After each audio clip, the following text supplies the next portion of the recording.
Monsieur Vimont, merci de m'accorder 2 minutes de votre temps. Alors donc les chiffres que vous venez de nous proposer montrent bien que nous rentrons dans une période de questionnement. Où est-ce que va-t-on du côté de l'immobilier en France? Ce qu'on observe, c'est deux choses. La première, c'est que globalement, sur 12 mois, les prix sont en baisse, mais quand on compare deux semestres proches, on voit déjà un retour à une légère hausse. Et cette légère hausse, elle a une origine, c'est qu'il y a un fort volume de ventes sur le marché. C'est-à-dire que les ventes ont augmenté de 15% en 2015 au premier semestre, ce qui explique que les prix est un petit peu remonté. Il y a toujours les grands débats entre les volumes et les prix.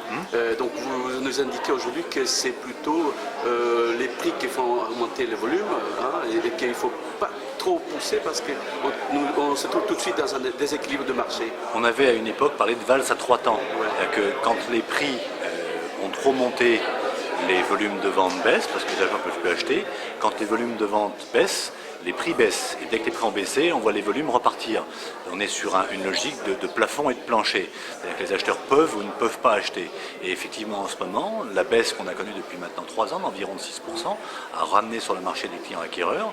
Ça a fait des volumes de vente. Et quand il y a trop de volumes de vente dans une offre qui est malheureusement trop faible en France, on voit les prix repartir à la hausse.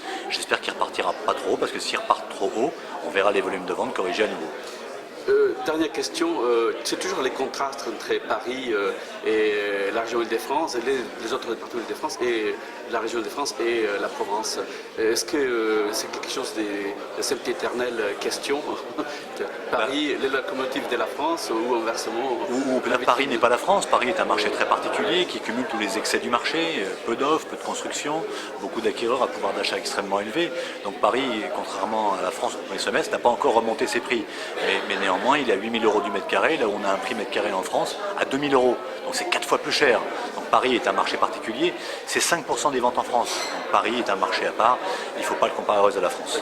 D'une manière générale, on constate que nous avons 600 000 échanges immobiliers en France.